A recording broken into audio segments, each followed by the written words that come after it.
Ketakutan bukan dari Tuhan. Si pencuri datang untuk mencuri, membunuh dan misalkan. Banyak yang mati kan? Banyak binasa. Mencuri apa yang dicuri? Damai sejahtera. Damai sejahtera dicuri karena kebodohannya, karena kurang pengetahuan. Akhirnya mati sia-sia dan masuk binasa. Nah, itu yang terjadi. Kenapa sia-sia? Karena kurang pengetahuan. Pengetahuannya apa? Kalau kita banyak pikiran, asam lambung ini akan berhubungan dengan reaksi kimia di dalam tubuh. Kalau kita banyak pikiran, kita penuh dengan ketakutan, di tubuh manusia akan bergolak reaksi kimia beracun. Ya, dan selnya juga nggak akan. Ya, yang saya sebut dengan hormon kortisol. Dia akan memicu asam lambung naik. Nah, asam lambung yang naik akan menutupi pernafasan kita dan slim itu akan menjadi lengket seperti lem.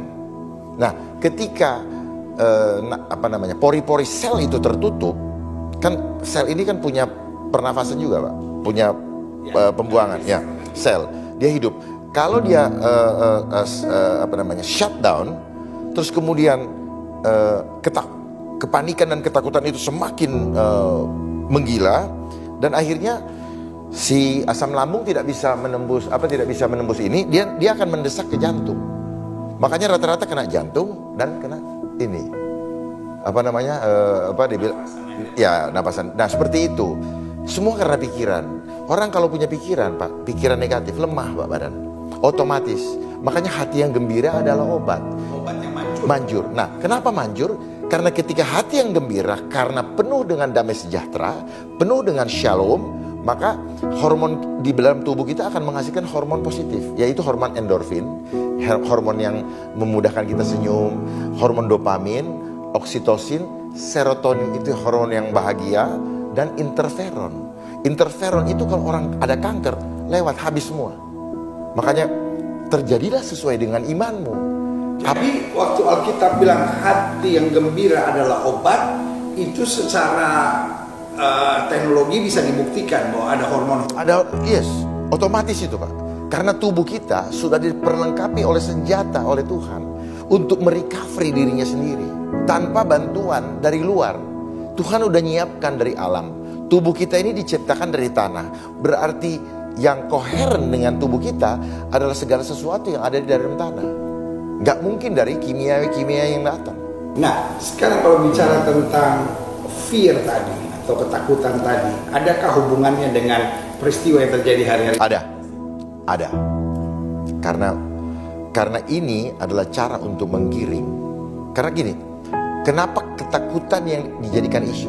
Kalau cuman bilang tidak ada uang atau negara kolaps, nggak punya bangkrut dan sebagainya, nggak menakutkan orang. Yang penting gue masih bisa ketemu saudara gue.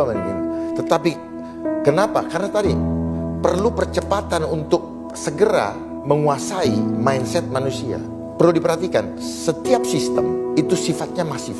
Masif itu memaksa skala besar dan intensitas tinggi. Memaksa ini apa? You don't have another chance. Kita tidak punya another option. You have to follow the system. Nah, ini adalah cara iblis di dalam menjaring kita. Kalau Tuhan memberikan free will, kalau dia nggak bisa memberikan free will, nah kita mau digiring, mau orang taat, mau enggak, ikut semua. Itu kan ada dalam firman Tuhan, bahwa orang taat apa enggak mau dibawa semua, dimasukin ke dalam sistem yang nanti pada akhirnya Tuhan temukan kita sudah masuk dalam registernya dia. Padahal taat. Makanya jangan kita ikutin protokol manusia, ikutin protokolnya Tuhan. Dan keselamatan hanya ada di dalam aku.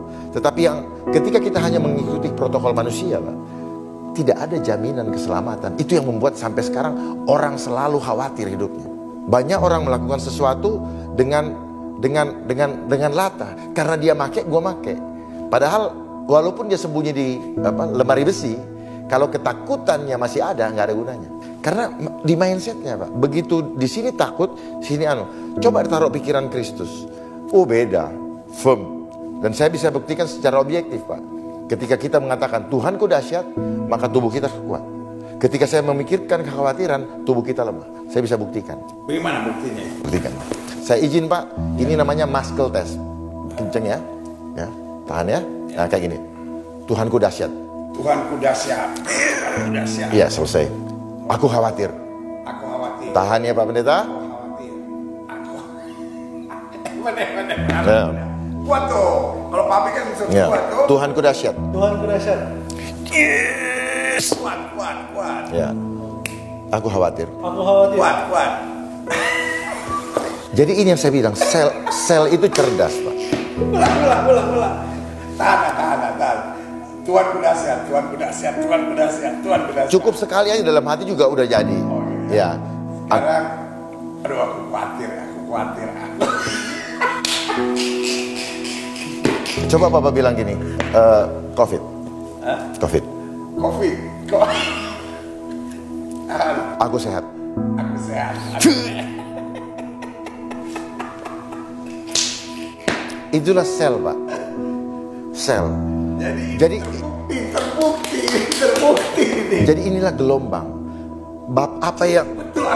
Kalau lihat gini kita mengagumkan ya. Mengagumkan. Karena kita bilang apa yang kutakutkan Itu yang terjadi, menimpamu. Ya, kan? ya.